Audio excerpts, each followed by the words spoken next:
Je crois que c'est important parce qu'aujourd'hui vous êtes sur ce sujet-là. J'ai envie de dire, attention, derrière le mot évaluation, on a vraiment un mot valise.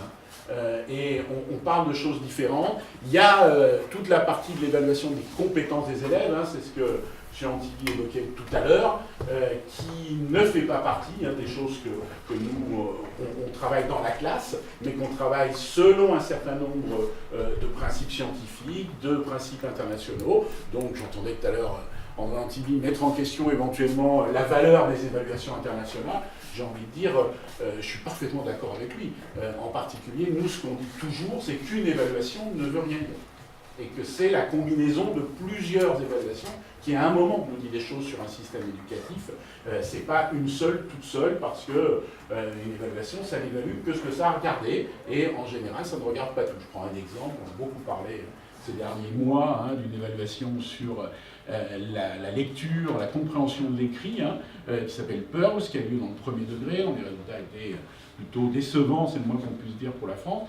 Il s'agit bien d'une évaluation qui s'intéresse à la seule question de la compréhension de l'écrit dans le cadre d'un certain type d'évaluation. Voilà. Et d'autres évaluations qu'on avait fait quelques mois avant sur la maîtrise de la langue d'une manière plus large ne donnaient pas tout à fait les mêmes tendances avec nos élèves français. Voilà. Donc c'est toujours un construit l'évaluation.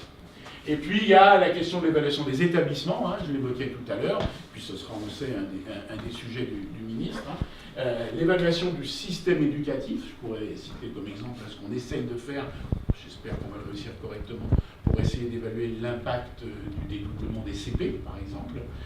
Et puis enfin, la question de l'évaluation de choses plus expérimentales, de dispositifs, de politique publique qu'on peut rencontrer.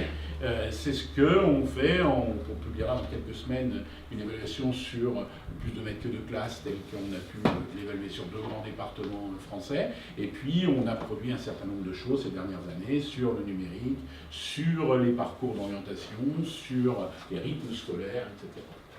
Alors, je crois que c'est important de vraiment bien se rappeler qu'on appelle des choses différentes. Alors, l'évaluation du système éducatif, pardon, c'est un petit coup de pub, juste pour dire, quand on a envie de regarder aujourd'hui l'état du système éducatif, quelques publications qui peuvent vous intéresser. Celle-ci est très technique, vous recevez parfois ça, un très gros paquet, RERS, des fichiers Excel très complexes. Ceci est un résumé, l'état de l'école, géographie de l'école qui donne là aussi par carte tout un certain nombre d'approches, l'Europe de l'éducation en chiffres qui nous permet d'avoir un regard qui permet de comparer la France à d'autres pays.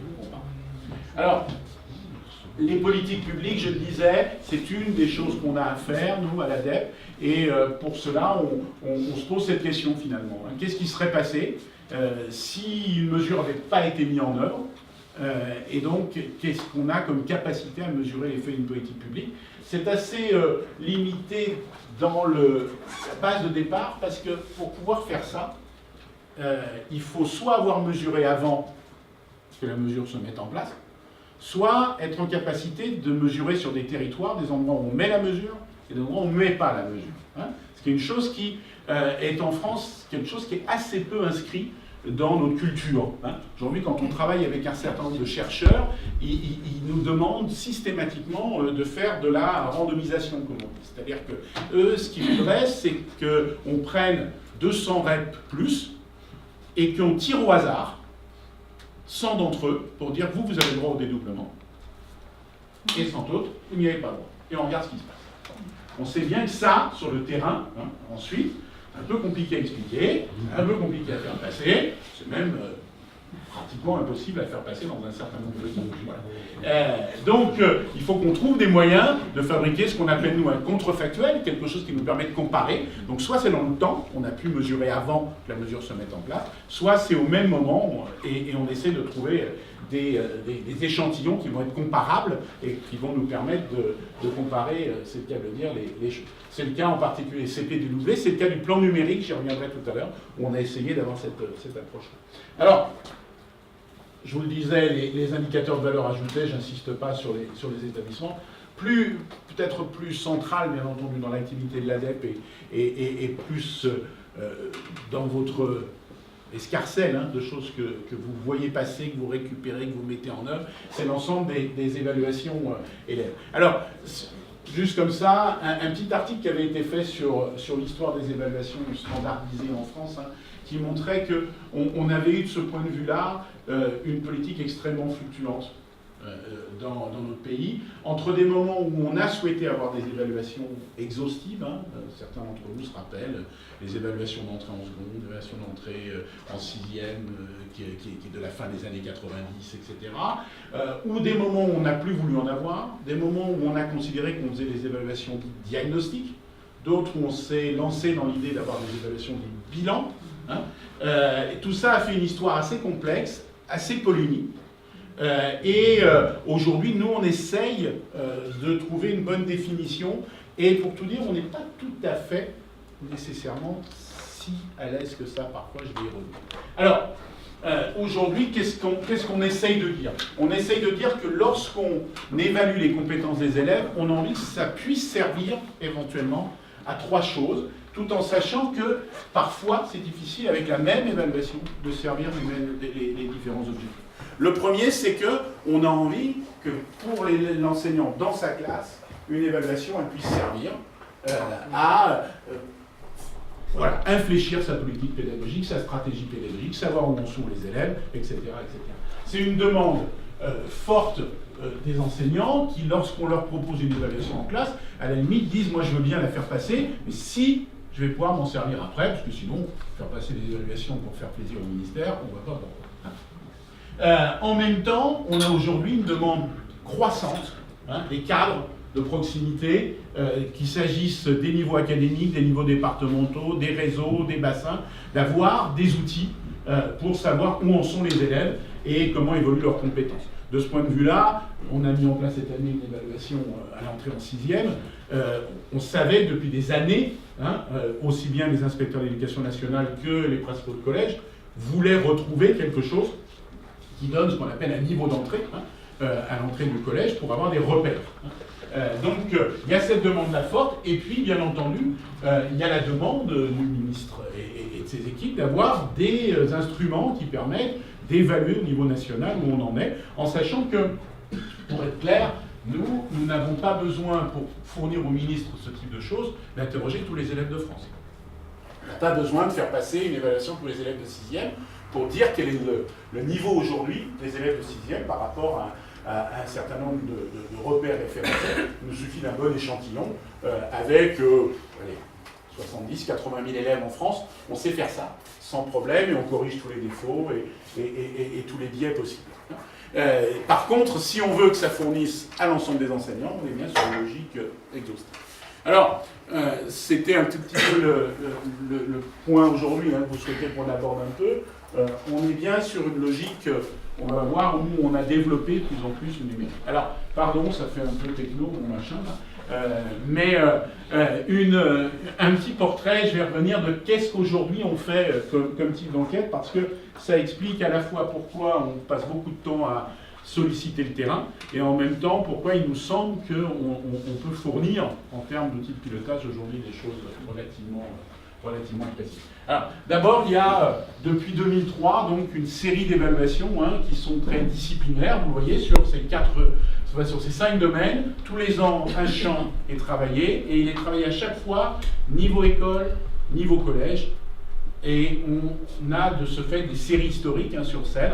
Par exemple, au mois de novembre, on a sorti sur les langues vivantes deux notes d'information sur l'anglais, l'allemand et l'espagnol, à l'école comme au collège, qui pour une fois nous disaient par exemple que le niveau de nos élèves en termes d'expression orale et de compréhension orale progressait.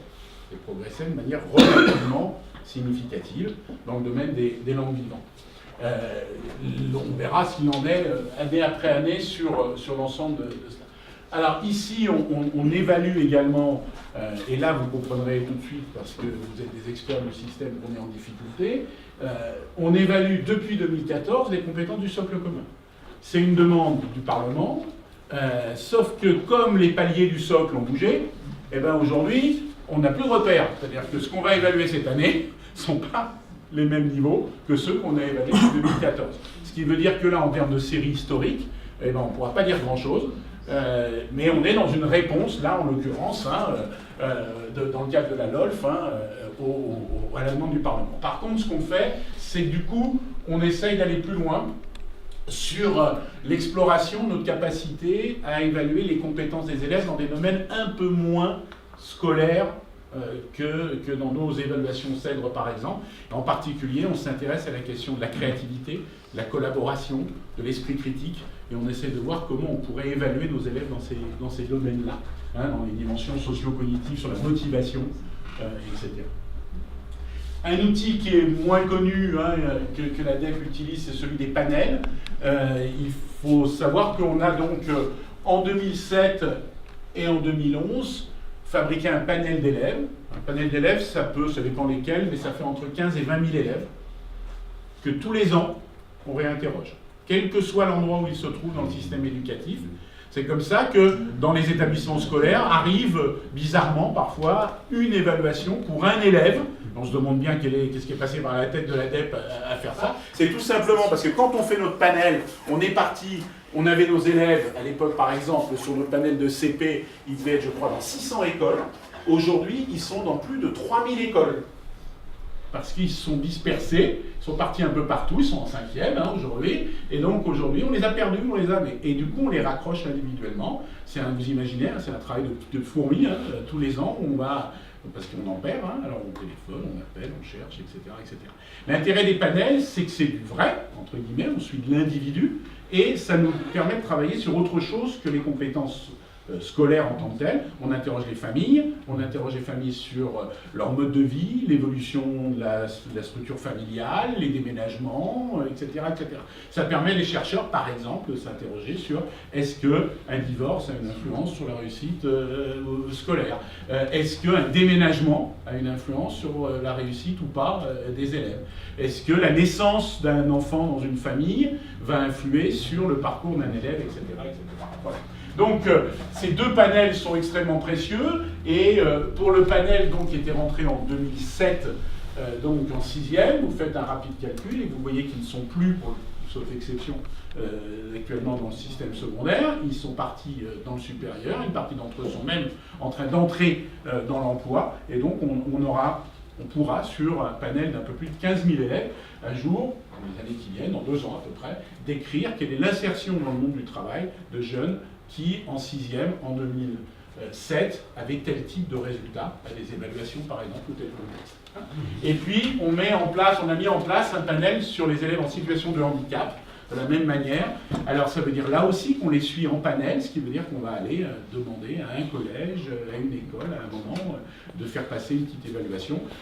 On est en train d'exploiter les résultats de notre première évaluation des compétences scolaires pour ces élèves-là. Très compliqué, extrêmement difficile pour nous, puisqu'on ne savait pas comment se référer, on s'est référé à des classes d'âge. Or, vous le savez, on va trouver dans ces élèves, dans ce panel d'élèves en situation de handicap, des élèves qui à 11 ans vont avoir un niveau d'élèves de 6e, et d'autres qui vont avoir un niveau d'élèves de grande section de maternelle. Voilà. Donc, comment on cale tout ça pour en faire quelque chose d'exploitable? On est en plein travail sur cette question. Et puis, nous sommes donc dans une évaluation de la politique de réduction des classes, de CP, REP et REP+, qui vient de démarrer, qui a beaucoup mobilisé aussi dans les académies. J'y reviendrai après, avec les instruments de tablette en particulier, sur ces classes-là. Un point simplement pour dire peut-être que quand même, sur cette évaluation-là, c'est une grande chance parce qu'il est assez rare, finalement, dans notre système éducatif, qu'on puisse avoir l'occasion de construire un dispositif d'évaluation intégralement avant que la mesure ne soit mise en place.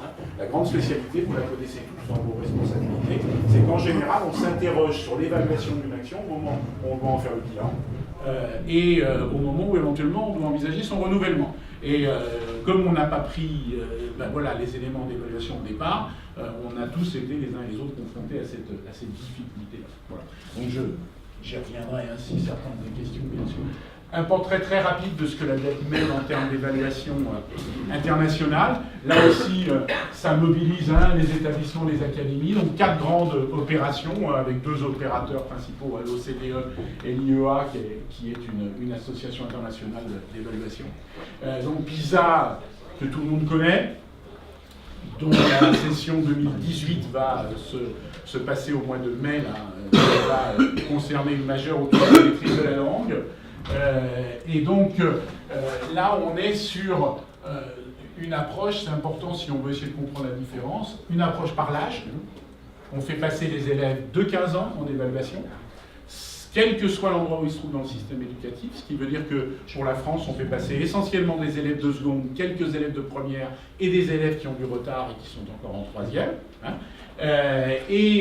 On est sur une approche qui est, alors on dit très anglo-saxonne, en fait très internationale, hein, autour des compétences et de leur rapport avec la vie quotidienne et de leur utilité dans le cadre de la vie quotidienne en particulier. Et puis trois évaluations PEARLS qui s'intéressent à la question donc, de la compréhension de l'écrit, TEAMS à la question des maths et des sciences. À chaque fois, on est sur le CM1 ou alors sur le 4e, voire on va sortir une note bientôt sur les terminales S. Et là, c'est très différent. On est centré sur les programmes et on est centré sur un niveau scolaire. Donc on évalue des élèves qui sont à un endroit du système scolaire, donc ce qui est très différent de ce qui se passe sur PISA. Si on prend PISA, par exemple, pour être un peu caricatural, on sait que pour la France, si on isole la partie des élèves qui sont encore au collège, les résultats des élèves de PISA sont bons, bien sûr. Mais quelle est la part du parcours individuel des élèves et de leur échec, ou du fait qu'ils sont encore en classe de 3e et pas en classe de seconde? C'est une question qu'on a nécessairement quand on les fait passer. En même temps, on n'est pas en référence à PISA sur les programmes. Donc on n'est pas tout à fait sur la même difficulté qu'on pourrait avoir dans ce cas. Et puis, on va faire de l'accéléré. Trois opérations plus exhaustives. L'une, c'est celle des 6e. Je pense que beaucoup d'entre vous en ont entendu parler ou l'ont vécu. Évaluation exhaustive cette année en 6e, dans un calendrier très resserré, avec des résultats qui vont sortir en termes d'agrégé, c'est-à-dire sur les territoires dans quelques semaines, fin mars. On donnera tout un certain nombre d'éléments pour positionner chaque collège, chaque classe par rapport à son territoire, au national, à l'académique, etc. On lance actuellement, avec le conseil scientifique mis en place par le ministre, des évaluations à la rentrée qui vont démarrer. Début de CP, début de CE1 et mi-CP. Voilà. Donc là, une très grosse campagne qu'on est en train de construire actuellement pour se faire... Voilà, là on est vraiment dans la logique repère en début de CP. Point d'étape, hein. Il y avait une volonté du ministre de savoir comment aider les enseignants à savoir où en milieu d'année ils en sont dans l'année du CP. Et début de CE1 dans le domaine des français. Et puis une opération, elle, qui est moins connue, mais qui a beaucoup d'intérêt pour nous, parce que là aussi il y a des séries historiques très importantes. On interroge les élèves au moment des journées défense et citoyenneté. Alors ça ne rend compte que du niveau des élèves de nationalité française, puisque au JDC c'est le cas. On sait, on nous explique toujours qu'il y a quelques élèves qui font des algorithmes, qui répondent pas, qui font etc. Il n'empêche qu'en masse, on sait que c'est assez fiable et que ça nous donne une bonne idée sur le nombre d'élèves, le pourcentage d'élèves qui sont en difficulté de lecture à 17 ans, soit parce qu'ils ont toujours été, soit parce qu'ils ont complètement décroché par rapport à ce type de choses. Alors, la transition vers le numérique, puisque je voulais essayer de balayer ça. Alors, d'un point de vue pratique, je vais revenir à ça. D'un point de vue pratique, aujourd'hui, on a en fait 3 dispositifs qui fonctionnent. On a des plateformes à distance, donc on a un outil sur lequel c'est comme ça qu'on a fait les évaluations 6e. On se connecte et ensuite tout remonte, c'est autocorrigé, ça redescend. Il y a des problèmes toujours techniques à résoudre, mais globalement 850 000 élèves quand même passés en novembre. Quelques tensions, mais pas d'énormes soucis. On est allé jusqu'à 52 000 connexions simultanées, 52 000 élèves en France passant sur la même plateforme. Je peux vous dire que ça fait de la configuration un peu sérieuse en termes de débit pour nous. Deuxième type d'opération, et elles sont très lourdes dans les académies, c'est toutes les évaluations internationales qui sont faites sur des clés USB. Alors, ce n'est pas notre demande, nous on préférerait qu'on soit sur des situations de plateforme. C'est lié au fait qu'en réalité, on ne s'en rend pas bien compte, mais la France est très en avance sur la plupart des pays de l'OCDE en termes d'accessibilité au débit, au réseau. Dans beaucoup de pays, on ne peut pas faire passer à l'ensemble des élèves des évaluations en ligne, y compris en Allemagne, par exemple, où le débit est beaucoup moins assuré qu'en France. Et puis, depuis maintenant 2-3 ans, on a développé de plus en plus les évaluations sur tablette, hein, en particulier dans le premier degré, avec la complexité qu'il y a des parcs de tablettes qui circulent, qui sont complexes parce qu'on n'a pas non plus de compatibilité avec l'ensemble des OS disponibles sur le marché. On travaille à ces questions-là. Alors, pourquoi tout ça? Pourquoi du numérique? Pour plusieurs raisons. Des bonnes et peut-être des moins bonnes, même si elles sont à voir. Alors, la moins bonne à voir, c'est que ça coûte moins cher. C'est incontestable.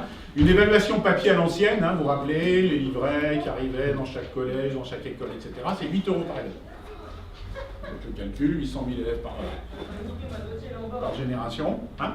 Une évaluation de ce type-là, on est à 60 centimes par élève. Voilà. Donc c'est pas tout à fait négligeable.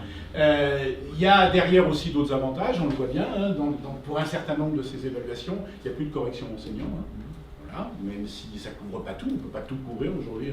On est en train d'investiguer du côté de l'expression orale, comment on pourrait corriger l'expression orale de manière automatisée, la production écrite, on s'interroge, on cherche, hein, on n'a pas trouvé, etc. Mais en tout cas, ça fait partie des pistes. Et puis surtout, ce que ça nous offre, et on n'aura pas trop le temps de le développer ce matin, mais ce que ça nous offre, c'est vraiment des pistes nouvelles. En particulier, on peut créer des types d'exercices qu'on ne pouvait pas mettre en œuvre dans le cadre d'une évaluation papier. Alors, des choses évidentes, hein, de la vidéo, l'audio, etc. Mais au-delà de ça, on commence à tester des items interactifs, c'est-à-dire des items sur lesquels on va entraîner de la collaboration. La machine va réagir à la proposition de l'élève, et en fonction de la proposition de l'élève, va faire une proposition, l'élève lui-même va réagir, etc. Donc on est sur une collaboration qui se met en œuvre. On fait de l'évaluation adaptative, hein.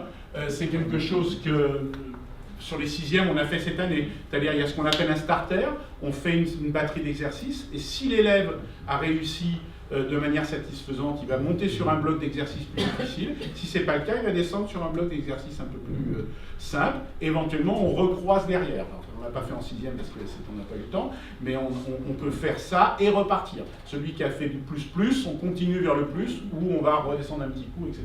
Ça permet d'affiner le portrait individuel. Ça permet aussi d'ailleurs, et ça nous arrange de ce point de vue-là, de dire que les résultats ne sont pas comparables. Donc on ne va pas pouvoir sortir un score des collèges, puisqu'on n'a pas la même évaluation passée par tous les élèves. Hein. Voilà. Ensuite, ça ouvre des possibilités assez exceptionnelles. Je vais en montrer un petit exemple, même si je ne suis pas spécialiste des maths, à moi, sur la question de la mise à disposition des outils. C'est-à-dire qu'aujourd'hui, en mathématiques, par exemple, on expérimente des items sur lesquels on met sur la page d'exercice offert à l'élève tout un certain nombre d'outils. On lui offre la calculatrice, une règle, un tableur, on lui offre l'accès à GeoGebra, etc. Et on garde la trace de ce qu'il a fait. Donc on va pouvoir dire à un moment, pour résoudre tel type d'exercice, voilà ce que l'élève a fait. Il a utilisé tel outil, ou il n'a pas utilisé tel outil, et même quelle démarche il a suivi. C'est ce qu'on voit, là, ce genre de choses par exemple. Là, on l'a testé sur quelques exercices, et sur 2017, on l'a retesté sur 25 exercices interactifs. On est là sur un exercice où il s'agissait d'estimer le périmètre du lac, et on garde les traces de tout ce que les élèves ont fait. Certains élèves ont choisi de faire ce tracé-là, d'autres élèves ont choisi de faire une estimation à partir de ce tracé-là. Nous, on garde la trace de tout ça, et derrière, on a du data énorme, et la possibilité de comprendre quel est le raisonnement suivi par les élèves, et éventuellement, dans un certain nombre de cas, de pouvoir à un moment indiquer quels outils ou quelles démarches ont permis aux élèves de mieux réussir ou de moins bien réussir. Voilà ce que ça nous offre comme possibilité. C'est assez énorme, pour tout dire. Voilà. Alors, juste simplement là-dessus, donc, dans les questions qui se posent à nous avec l'arrivée du numérique dans les évaluations, on a la question de est-ce qu'on mesure bien la même chose? Donc il faut savoir qu'à chaque fois qu'on met en place une évaluation numérique, on met en parallèle un petit groupe sur papier et on compare, on fait des bridge studies. on essaye de regarder ce qui se passe. Aujourd'hui, on ne sait pas encore beaucoup de choses. On commence par exemple à percevoir le fait qu'incontestablement le numérique tend à avoir une accélération de la passation par les élèves par rapport au papier, ou plus vite, pas une surprise. Il semblerait que ça bénéficie un peu plus aux garçons qu'aux filles. Là aussi, on est encore en train d'investiguer. Mais en tout cas, il faut absolument, nous, qu'on puisse neutraliser l'effet du numérique si on veut, à un moment, pouvoir parler sur l'évolution réelle des compétences des élèves. Donc ça fait partie des choses qu'on travaille, et puis ça nous offre en effet du big data énorme, avec la question de comment on l'exploite, comment on l'utilise, qu'est-ce qu'on en tire. Je vous disais, on va faire ça sur les pratiques des enseignants, sur les mathématiques, avec un dispositif. C'est-à-dire qu'à un moment, on va pouvoir dire au corps d'inspection, par exemple, eh bien, sur votre corps de professeur de mathématiques en 4e, lorsque vous abordez telle notion nouvelle, vous avez tel pourcentage d'enseignants qui le font de telle façon, tel pourcentage de telle façon, de telle façon. Et quand les élèves font des exercices, voilà, eux, quelles techniques ils utilisent et quels outils ils utilisent. Après, j'ai envie de dire, nous, après, on rend nos tabliers, on met ça à disposition des spécialistes et à eux de travailler. Juste simplement pour dire que, vous en doutez, ce genre de choses, c'est promis à des développements. L'un des développements, c'est l'interactif. De plus en plus, comment on peut faire interagir la machine et l'élève dans le cadre d'une évaluation. Et puis, on travaille aussi, il faut le savoir, avec nos amis du Luxembourg, du Portugal, d'Italie. Et actuellement, on crée des plateformes internationales de mise en commun d'outils d'évaluation qui nous permettent d'apprendre les uns et les autres. On va faire ça avec le Brésil aussi à partir de cette année, et peut-être la Chine bientôt. Voilà. Et puis, je ne sais pas si j'ai le temps, je ne sais pas si c'est le sujet ou pas, peut-être dire que donc nous... Surtout chez nous, on est très embarqués. Vous êtes très embarqués dans les collèges. Donc, dans le cadre du plan d'investissement d'avenir sur les tablettes, etc., il y a un petit volet qui a été réservé à la question de l'évaluation de l'impact. Alors nous, on est très prudents sur cette question-là. On sait qu'aujourd'hui, il y a beaucoup d'évaluations, comme on dit, qui sont faites du plan numérique par les collectivités, etc. En fait, c'est beaucoup de l'évaluation du déploiement, et éventuellement un peu des usages. Qu'est-ce qu'on peut observer comme usage? Nous, notre responsabilité, c'est de s'approcher un peu de l'impact. Donc là, on est sur autre chose d'un peu plus compliqué. En termes méthodologiques, on essaye de travailler avec des logiques où on va s'intéresser à plusieurs dimensions, où on va aussi essayer d'avoir, comme j'ai dit, contrefactuel. Alors le contrefactuel, c'est trouver des collèges qui ne seront pas équipés. Alors à un moment, on pensait que ça serait difficile, peut-être que ça devient un peu plus facile, parce que j'ai compris. L'autre point, c'est qu'on essaye de fabriquer des outils qui puissent servir ensuite, qui ne soient pas simplement des petites études toutes limitées, et derrière, d'utiliser tout ce que ça va nous donner comme données. Et puis, je vais le faire, là, je vais finir sur ça. On le fait avec 3 axes. Donc, d'abord, on vient de le lancer là. On s'intéresse à la question d'items interactifs pour voir comment les élèves qui ont de l'usage des tablettes numériques régulièrement fonctionnent dans ce domaine-là. On teste des compétences en français et en maths. Et puis, on va aussi tester auprès d'élèves qui, eux, n'ont pas des usages réguliers pour voir si, en particulier, en français et en maths, le fait d'avoir l'outil numérique à disposition va produire des résultats différents ou pas. On ne sait pas, on verra bien, je n'ai pas d'opinion sur cette question-là. Le deuxième point, c'est qu'on va s'intéresser aux enseignants, donc à la fois par ce qu'on appelle des questionnaires auto-rapportés, on leur demande de décrire leurs pratiques, leurs usages, mais aussi des items interactifs que les enseignants eux-mêmes vont passer pour essayer d'évaluer l'évolution de leurs compétences, et on va essayer d'avoir une approche auprès d'IEN et de chez l'établissement pour mesurer quelles sont les pratiques de pilotage, de management de projets qui sont mis en place autour de cette évaluation. Et puis, troisième sujet qui est le plus touchy, on va dire, on développe actuellement, on essaye de concevoir un dispositif de traçabilité des activités de l'élève sur la tablette. Donc on voudrait pouvoir, avec cet outil, savoir non seulement, bien entendu, quand est-ce qu'il s'en sert, combien de temps, etc., mais avec qui il est en interaction, quelles sont les ressources qu'il consulte, Est-ce qu'il y a des échanges entre lui et l'enseignant, des échanges entre lui et ses camarades, etc., etc. Donc pour ça, on travaille sur un projet témoin d'usage, hein, c'est-à-dire grosso modo quelque chose qui serait dans la tablette et qui permettrait de recueillir les données intégrales de ce qui se passe. Donc vous imaginez bien que pour le faire, il faut avoir des logiques d'acceptabilité, hein. Il faut que tout le monde soit d'accord, il faut que les parents, l'élève, les enseignants, et il faut qu'on ait garanti aussi que tout ça n'ira pas se promener du côté des réseaux libres partout. Donc il faut garantir nos données, etc. Voilà un petit peu, en accéléré, pardon, ce portrait. Je vous en prie. Comment articulez-vous votre travail avec celui de l'inspection générale ? Est-ce que vous vous parlez d'abord et puis, est-ce que l'inspection générale peut vous demander un certain nombre de données, de croisements qui leur sont utiles pour leur rapport? Est-ce qu'à l'inverse, vous interpellez l'inspection générale en leur demandant d'aller pointer plutôt certains aspects que certains autres dans leurs enquêtes? Absolument. Alors, on travaille sans doute pas encore suffisamment main dans la main, hein, on ne le fait jamais assez.